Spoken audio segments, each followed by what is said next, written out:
असोमी संसारी जीवे वेगू करी वेदशास्त्र उभारी बाह्य सदा वर हात करून सांगतात वेदशास्त्र. भागवत जे आहे हे 18,000 श्लोक आहे. 18 ही संख्या परिपूर्ण आहे. आणि श्री रामकृष्ण हे सुद्धा परिपूर्ण आहे. बाकी अंश अवतार आहे. राम पूर्ण अवतार आहे, कृष्ण पूर्ण अवतार आहे.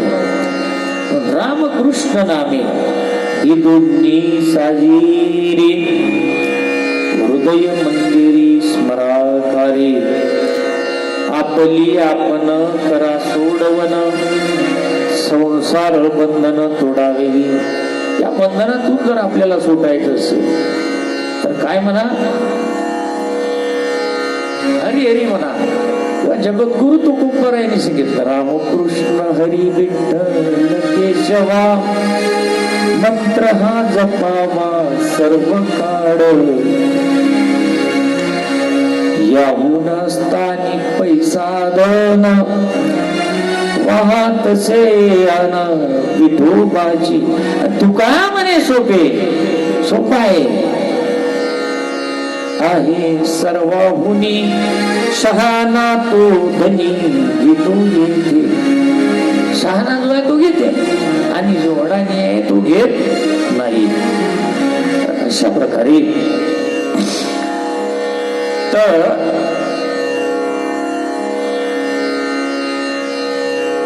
तृणाग्निमेळे समरस झाले तैसे नामे केले जपता घरी. अग्नी तृण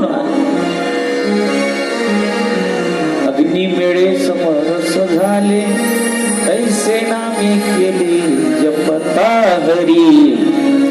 नामानं सर्व ते जे आहे ते भस्मसात झाल्याशिवाय राहत नाही. छोटे छोटे आता दृष्टांत सांगतो. एक जावई होता. जावई आता जावई जो आहे तो मुंबईला राहणारा, आणि मुंबईला राहणारा जावई जो आहे तो जावई खेड्यामध्ये आला दिवाळीले. जावई खेडेगावामध्ये आला मुंबईच्या. आता ते शहरामध्ये आकाश कंदील राहायचे, दिवाळीसाठी आला तो. या ठिकाणी पंत्या लावण्याची पद्धत होती. मग काय त्या सर्व पंथी आता त्यानं सासऱ्याला विचारलं, म्हणे मामाजी हे काय आहे म्हणे. सासऱ्याने सांगितलं म्हणे जावई बापू हे सूर्याचं पिल्लू आहे. सूर्याचं पिल्लू आहे. आता याले जावयाले असंच होतं ते जावई. हे वाटलं का सासऱ्याला म्हणे मामाजीले जर आपण म्हणे जर मागितलं सूर्याचं पिल्लू, ते सूर्याचं पिल्लू मामाजी म्हणे आपल्याला देणार, सूर्याचं पिल्लू आपल्याला देणार नाही. म्हणून सकाळी त्यानं ते टमरेल घेतलं आणि ते सूर्याचं पिल्लू म्हणे आपण लपवून ठेवलं पाहिजे. आणि म्हणून ते कुठं ठेवलं, गवताच्या वळईमध्ये त्यानं ते लपवलं. आता किती पेंड्या कडवा, 1000 पेंड्या असल्या तरी आणि 100 असल्या तरी आणि किती असल्या तरी ते सूर्याचं पिल्लू ठेवलं आणि त्या गंजीमध्ये लपवून. आणि जी ते गंजी लागली पेट धडधड धडधड पेटायला लागली. गावातले लोक जे आहे गावातले लोक धावले. आता गावातले लोक काही रिकामी नाही, बालट्या गिलट्या घेऊन पाणी घेऊन टँकर बोलवलं, अग्निशामक ते दलाचं हे बोलवलं, काम ते बोलवलं आग विझवण्यासाठी. आता सर्वजण विझवून राहिले, पण हे जावई जे आहे ना रांगू रांगू पळून राहिलं तिथं. सासऱ्यानं विचारलं म्हणे जावई तुम्ही काय रांगू रांगू पाहता बैताडासारखे. म्हणजे तुमची गवताची गंजी पेटली ते जाऊ द्या म्हणे, पण माझं सूर्याचं पिल्लू जे आहे ते सूर्याचं पिल्लू या वळीमध्ये जळून खाक झालं. असं सांगायचं तात्पर्य आहे हे सूर्याचं पिल्लू किती छोट होतं, पण एवढं मोठी गवताची गंजी त्यानं. मौलिक ज्ञानोबराय म्हणतात, थोडासा विस्फुलित गुलागी इंधना मग प्रौढ झाली या त्रिभुवना न शके. विस्फुलिंग म्हणजे ठिणगी विस्तवाची, आणि ते थोडीशी जरी याला लागली, इंधनाला जर लागली, तर त्रिभुवन नष्ट करण्याची क्षमता त्याच्यामध्ये आहे.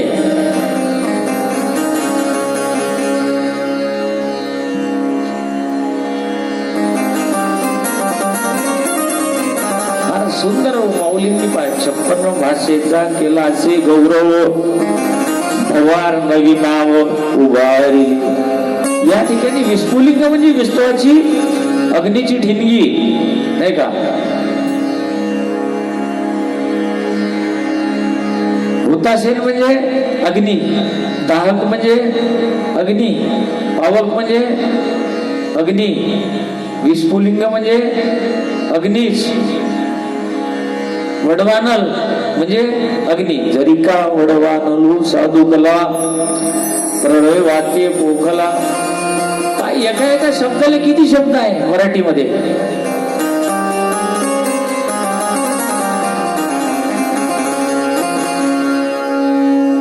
जंगलात लागलं त्याला म्हणतो वनवा, आपण नाही का. आग लागते जंगलामध्ये, घर्षण झालं झाडाचं वेळवाचं एकमेकाला तरी आग लागते, त्याला आपण वनवा म्हणतो. समुद्रामध्ये आग लागते. जरिका वडवा नळू साधू कला रडय वाती पोखला. काय आहे ते समुद्रात, आणि ती उष्णता निर्माण होते आणि त्यांना मग काय त्या पाण्याचं वाफेमध्ये रूपांतर होते, आणि वाफेमध्ये रूपांतर झाल्याच्या नंतर मग त्याच वाफा कुठं आकाशात जाते, आणि आकाशात झाल्या का त्याच्या वातावरणानं पुन्हा त्याचे ढगं तयार होते, आणि मग पुन्हा पृथ्वीवर त्याचा पाऊस पडते. कसं सृष्टीचं चक्र आहे, नाही का. आणि पाणी पडला का पृथ्वीवर पुन्हा अन्नधान्याची उत्पत्ती होते, आणि त्याच धान्यांना पुन्हा काय होते, त्याची सावती टाकतो ना आपण कुठं पंक्तीमध्ये. वदनी कवळ घेता नाम घ्या श्रीहरीचे, सहज हवन होते नाम घेता फुकाचे. हे हवनच आहे ना. अहम वैश्वानरो भूत्वा प्राणिनाम देहमाश्रिता प्राणापान समायुक्ता पच्चान्नम चतुर्विधम. हे आहुतीच आहे आपण जे टाकतो ते. अग्नीमध्ये आपण धान्याची आहुती टाकतो, नाही का, अवन कुंडामध्ये. आणि शरीराचं संगोपन जे आहे प्राणी मात्रांचं त्याच्यापासून म्हणून यज्ञेषु, यज्ञ केल्यानं काय होतंय, पर्जन्य. पर्जन्य म्हणजे पाणी, आणि पर्जन्यसु पर्जन्याची वृष्टी झाली का आणखी धनधान्य जे आहे हे सूत्र आहे, आणखी त्या धनधान्याची उत्पत्ती जी आहे ती उत्पत्ती होते. हे असं सतत असं चक्र जे आहे. तर अशा प्रकारे नारदजी जे आहे कलियुगाचे दोष पाहतात. गीतेची पारायण केली तरी ज्ञान आणि वैराग्य यांना जाग आली नाही. अनेक उपाय केले. त्यानंतर नारदजी जे आहे, काही महात्मे लोक आहेत, त्या महात्म्यांना विचारतात की यांचं वैराग्य, ज्ञान आणि वैराग्य यांना जागा करायचं आहे, यासाठी काय उपाय करायचा. आणि म्हणून ते सांगतात की भागवताची कथा करा.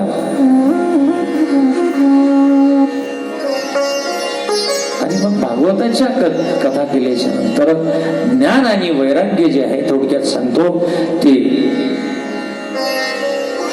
जागृत झाले. ज्ञान आणि वैराग्य जागृत झाले आणि ते त्या ठिकाणी थैथै नाचायला लागले. अशा पद्धतीनं हा या ठिकाणी भाग आलेला आहे. एक टाळ्या वाजव सर्वांनी, एक चालवा ना महाराज. वैराग्य जागा झालं, आपण येईल जागा कोण राहील.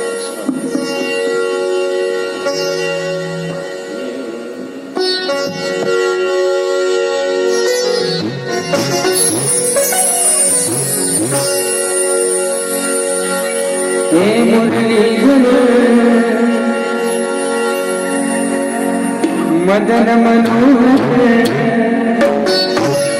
केशव हे गोपाला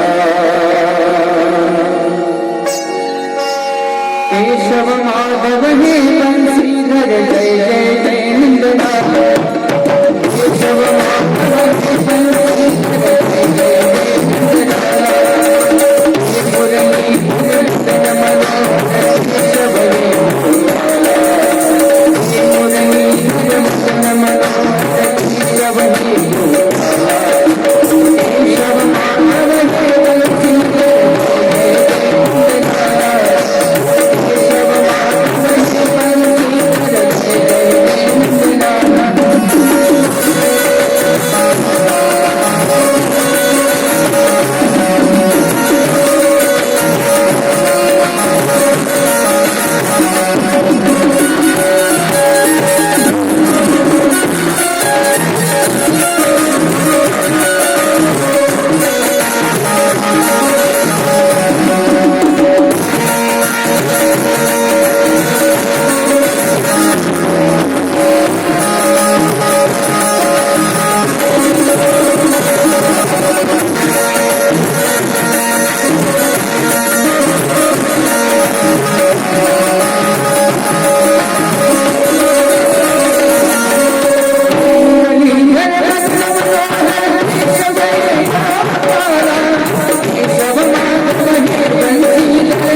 श्रीमद भागवताच्या श्रवणानं केवळ मुक्ती मिळू शकते, सद्गती मिळू शकते. कथा श्रवणानं काय काय लाभ होतो हे आत्मदेव नावाच्या ब्राह्मणाची कथा आली, त्याच्यामध्ये ती कथा ऐकल्यानंतर समजून जाईल. तर तुंगभद्रा नदीच्या तीरावर तुंगभद्रा नदीच्या तीरावर एक गाव होता आणि तिथं आत्मदेव नावाचा ब्राह्मण राहत होता. त्याच्या पत्नीचं नाव होतं धुंदुली. आत्मदेव जो आहे तो पवित्र होता, पण त्याची पत्नी जी आहे स्त्री धुंदुली स्वभावानं क्रूर, पाणखुरदळ, लोकांच्या उखाड्या पकाड्या काढणारी अशी होती. आत्मदेव जो आहे तो संतानहीन होता आणि संतान नसल्यामुळे तो दुःखी होता. लोक काही ना दुःखी राहील काही सांगता येत नाही. ज्याला पुरबार आहे तोही दुःखी आहे, ज्याला अजिबात नाही तोही दुःखी आहे. ज्याला खूप झाले का म्हणते का नसला गोगाव माग लावून घेतला, पोरवडा निसता माग लावून घेतला. ज्याला काहीच नाही त्याला निपुत्री म्हणते. लोकही मोठं विचित्र आहे. ज्याच्याकडे धन नाही त्याला म्हणते करंट आहे, आणि ज्याच्याकडे धन आहे त्याला म्हणते वाजला म्हणते. या लोक मोठे विचित्र आहेत. हा पण सांगून राहिलो आत्मदेव आत्मदेव हा संतानहीन होता आणि म्हणून त्याला तो दुःखी होता. आता ज्याला अजिबातच नाही तो म्हणते देवाले तोही मागते ना, अंध्र लंगड भोगणं चकणं कसं तरी एक दे. आता दे बाप्पा देवा दे, एक तरी पोरग दे, तोही मागते. कसंही असो पण पाहिजे ना. आता हा आतमध्ये त्याला पोरग नाहीये, पण त्याची इच्छा आहे का असावं, अंध्र असावं, भोगणं असावं, लंगड असावं, चकणं असावं, पण पोरग असावं. तो दुःखी होता. संतान प्राप्त होण्यासाठी आत्मदेवाने खूप प्रयत्न केले, परंतु त्याला मात्र सफलता प्राप्त झाली नाही आणि म्हणून त्याला आत्महत्या करण्याचा प्रयत्न केला. लोक कायच्यासाठी आत्महत्या करण काही गॅरंटी नाही. बरेच जण आत्महत्या करतात. काही जणांचं कारण लक्षातच येत नाही का कशामुळे केलं. काही म्हणते कर्जबाजारी पण आले, कंटाळून त्यांना आत्महत्या केली. नाना नाही त्याला मग कर्जबाजारी, नाना आत्महत्या करून जर मेला तर त्याला काही पॅकेज वगैरे भेटते, विहीर फुकट भेटते, घर बांधून फुकट भेटते, त्याच्या लेकरा मारायचं बरं होते, असू द्या, भाग जाऊ द्या. तर तो आत्महत्या करण्यासाठी गेला आणि आत्महत्या करण्यासाठी गेल्याच्या नंतर त्या ठिकाणी एक साधू पुरुष आले, एक सत्पुरुष आले. हा चिंताक्रांत झाडामध्ये बसला होता. म्हणे बाबा रे, म्हणे तू इतका दुःखी कोण आहे? म्हणे महाराज काय सांगू. आता सरळ सांगायला पाहिजे होतं ना, का मी संतान, मला पोरग वार्ग नाही बा, संतान नाही त्याच्यामुळं मी दुःखी आहे. पण त्यानं तसं काही सांगितलं नाही. तो म्हणे महाराज काय सांगू, माझ्या घरी जे झाडं आहे ना, त्या झाडाला फुलं येत नाही, फळं येत नाही. माझ्या घरी ज्या गायी आहे ना, त्या गायी म्हणजे त्याला बछडे होत नाही. आणि मग सर्व स्टोरी सांगितली. मग म्हणे, मग सांगितलं मी म्हणे संतानहीन असल्यामुळे मी दुःखी आहो. महात्म्यानं सांगितलं, अरे म्हणे तुला संतानहीन ठेवलं ना, तुला पुत्र नाही, तर म्हणे हे देवाने एक प्रकारे तुझ्यावर कृपा केली आहे ना, म्हणून म्हणे तू ईश्वराचं भजन करण्यासाठी मोकळा आहे म्हणे.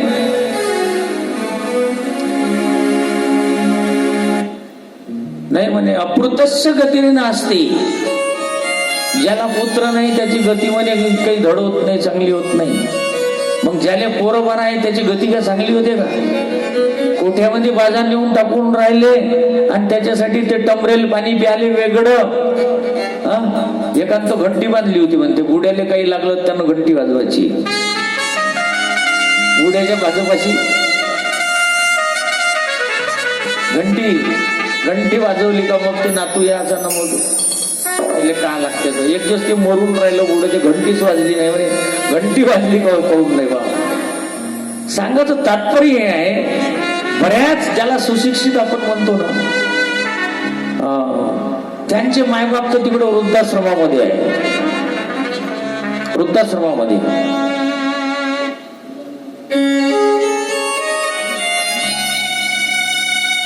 असू द्या.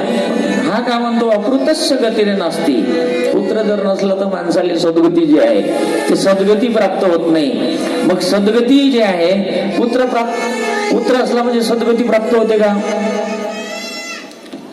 नाही म्हणे पिंडदान करायला कुणी पाहिजे नाही का मेल्यावर. कारण पिंडदान जर नाही केलं तर संकरो नरकाई व कुलग्लानाम कुलस्य पतंती पितविषाम लुप्त पिंडोदकक्रिया. पिंडदानाची प्रक्रिया लुप्त होते. आणि त्या पिंडदानाचा अर्थ तरी समजला का? केवळ त्या कणकेच्या पिंडदानानं जर माणसाला मुक्ती मिळाली असती, तर एवढे कठीण साधन जे आहे त्याचं आचरण का करावं लागलं असतं?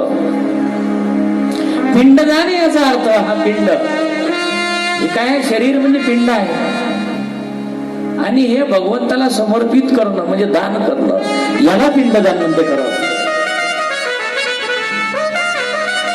महात्मा सल्ला सांगत आहे की देवानं तुझ्यावर एक प्रकारे कृपा केली, तू म्हणे ईश्वराचं भजन करण्यासाठी, नामचिंतन करण्यासाठी तू काय मोकळा आहे. पण महात्म्याने तो सल्ला महात्म्याचा पटला नाही.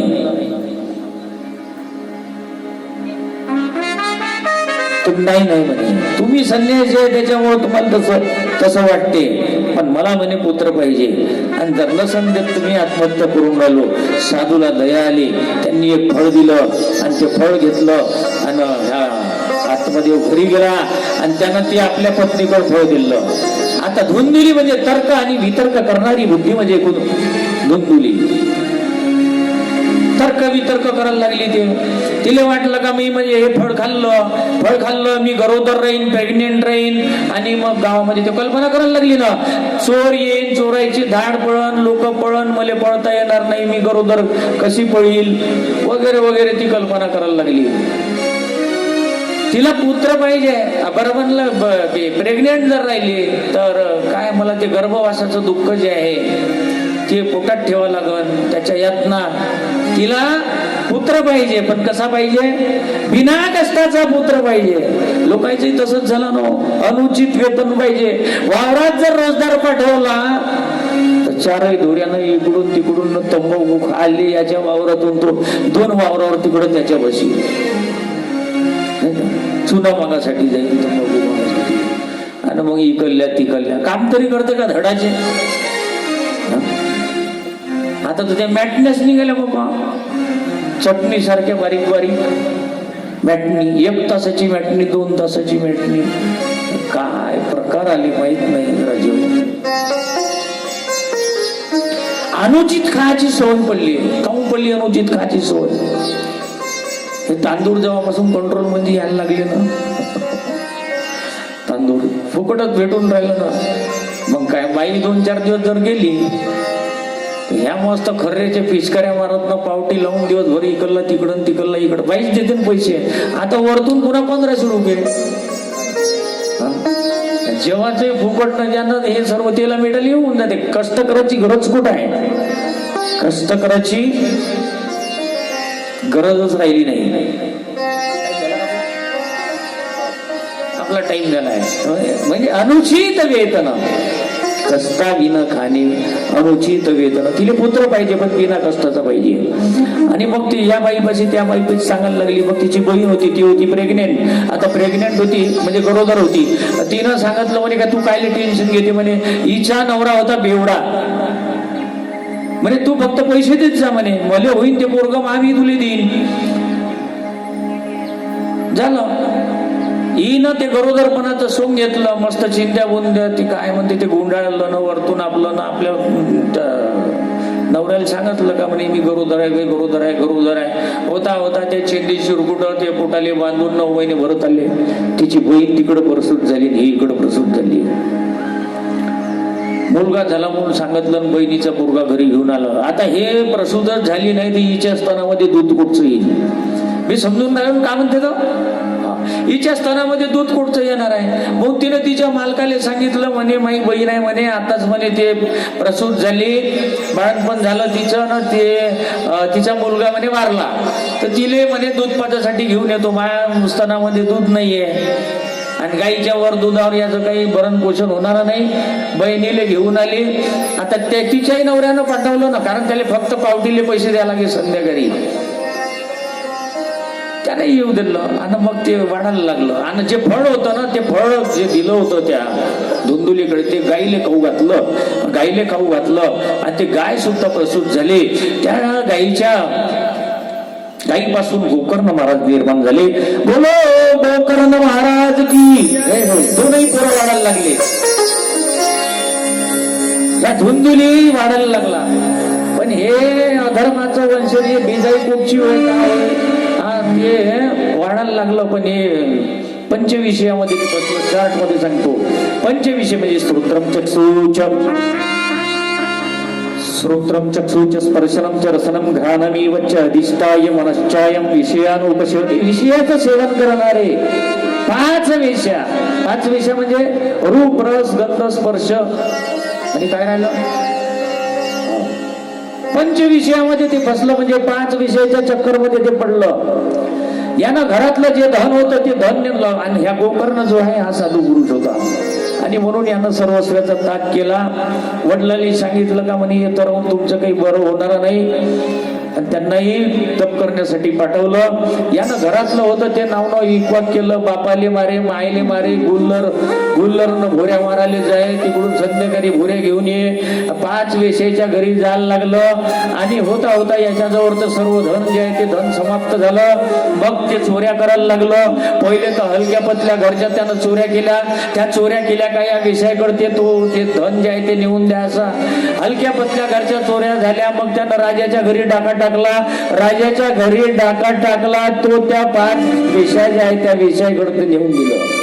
दागदागिने जे काही असेल ते त्याला वाटलं का म्हणे ह्या जर म्हणे राजाला माहित पडलं याच्या बरोबर आपल्याला मात्र फासावर जावं लागल. आणि म्हणून त्यानं तशा महिला कारस्थानीच असतात. त्यांनी कारस्थान बसलं का म्हणे याचा गेम केला पाहिजे, याचा गेम करायचा.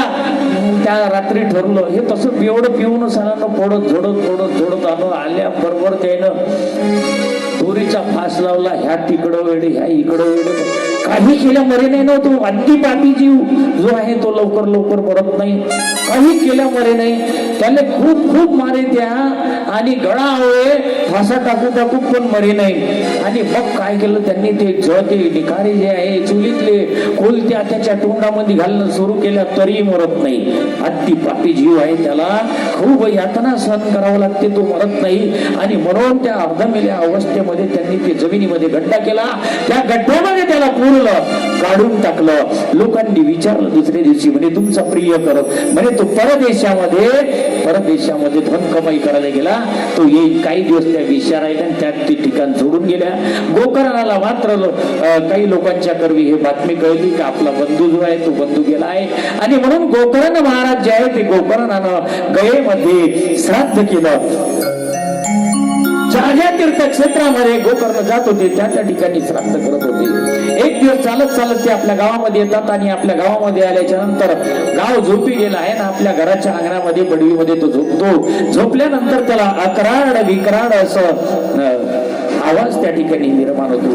कधी अग्नीचं रूप, कधी गोकर्णाचं रूप. त्यांना विचारला खरे तू कोण आहे, पण त्याला बोलता येत नव्हतं. म्हणून याला आपल्या कमंडुलामधलं पाणी जे आहे ते पाणी शिंपडलं. कमंडुलामधलं पाणी शिंपडलं. पाणी शिंपडल्यामुळं त्याचं पाप काहीच थोडं कमी झालं. पाप कमी झाल्याबरोबर तो बोलायला लागला. ती प्रेत जे आहे वायुरूप प्रेत ते बोलायला लागलं, म्हणे बंधू मी तुझा बंधू आहे. अरे पण म्हणे तुझी अशी दुर्दशा का झाली, तुझी अशी गती का झाली, तू प्रेतयोनीमध्ये कसा? कारण तुझ्यासाठी मी गयेमध्ये काय केलं तर पिंडदान केलं. तो म्हणतो की दादा गया श्राद्ध शतेर नास्ती, हजार जरी तुला गया श्राद्ध केलं तरी माझं पाप इतकं मोठं आहे का त्याच्यातून माझी सुटका जी आहे ते सुटका होऊ शकत नाही. आणि म्हणून गोकर्ण जे आहे आणखी काही सात्विक मंडळी आहे, साधू मंडळी आहे, ऋषीमुनी आहे, त्यांच्या बरोबर चर्चा करतात. कोणी मात्र उत्तर बरोबर देऊ शकत नाही. जो नित्यनेम करणारा जो साधक आहे, सूर्याला थांबवण्याची शक्ती त्याच्यामध्ये असते. सूर्याला ते दुसऱ्या दिवशी क्षणम तिष्ठन्ति क्षणभर थांबा. थांबल्याबरोबर सूर्य म्हणलं काय काम काढलं. त्यानं सांगितलं की माझा बंधू जो आहे तो प्रेत योनीमध्ये आहे, त्याची मुक्तता कशानं होईल. तर त्यांनी सांगितलं की भागवताचं पारायण, भागवताची कथा कर, म्हणजे तुझा बंधू जो आहे तो प्रेत योनीतून मुक्त होईल. मग भागवताचा विस्तीर्ण असा मंडप तयार करण्यात आला आणि त्या मंडपामध्ये गोकर्ण महाराज स्वतः त्या ठिकाणी वक्ते आहे. ती कथा ऐकण्यासाठी बरेच ऋषीमुनी त्या ठिकाणी आलेले आहे. माणसं, महिला मंडळी, पुरुष, यक्ष, किन्नर, गंधर्व सर्व खचाखच असा मंडप भरलाय. आणि ते प्रेतरूप तो धुंदुकारी जो आहे त्याला मंडपामध्ये येता येत नाही. आणि म्हणून ते एक 7 नळकांडे असलेला जो भाषा आहे त्या भाषेच्या गाठीमध्ये ते बसलं. सांगायचं तात्पर्य त्या भाषेला 7च गाठी का आहे, कारण 7 प्रकारच्या वासना ज्या त्या वासनेमध्ये जीव जो आहे तो फसलेला असतो. त्याच्यामध्ये सद्वासना, असद्वासना, मिश्र वासना अशा पद्धतीच्या त्या वासना आहे. एक दिवसाची कथा झाली, एक गाठ फुटली. दुसऱ्या दिवसाची कथा झाली, दुसरी गाठ फुटली. तिसरी, चौथी, 5वी, 6वी, 7वी ते धुंदुकारी प्रेत योनीतून मुक्त झाला. त्याला भगवंताचे पार्षद घेण्यासाठी येतात. विमान घेऊन आले आणि त्याला दैदिप्यमान देवासारखं स्वरूप त्याला प्राप्त झालं आणि तो विमानात बसून वैकुंठाला गेला. लोकांनी विचारलं की हा एवढा दुरात्मा होता, पापी होता, याच्यासाठी विमान आलं. आम्ही 7 दिवसापासून कथा ऐकत आहोत, आमच्यासाठी विमान काय येत नाही. त्यानं जशी कथा ऐकली त्यांनी अनशन व्रत, उपवास, अनशन व्रत पाळलं. एका आसनावर बसून कथा ऐकली आणि कथा ऐकल्याच्या नंतर त्यानं चिंतन केलं, मनन केलं. अशा पद्धतीनं आपणही जर चिंतन, मनन, परिशीलन जर केलं तर कथा ही अग्नी मुक्त केल्याशिवाय मात्र राहू शकत नाही असं कथेचं महात्मा आहे. आणि त्यानंतर मात्र श्रावण मासामध्ये आणखी त्या ठिकाणी कथा झाली आणि सर्व सर्व सर्व गावाचा मात्र त्या ठिकाणी असलेले सर्व जीवजंतू सर्वाचा उद्धार गोकर्णाने केला. बोला गोकर्ण महाराज की जय. अशा प्रकारे महात्म्यामध्ये ही आत्मदेव नावाच्या ब्राह्मणाची कथा आली आहे. आपली आजची वेळ जी आहे तो या ठिकाणी वेळ संपलेली आहे. एकदा 2 मिनिटांमध्ये या ठिकाणी नामस्मरण होईल. सर्वांनी हात वर करा, टाळी वाजवायची आहे. कृष्ण गोविंद गोविंद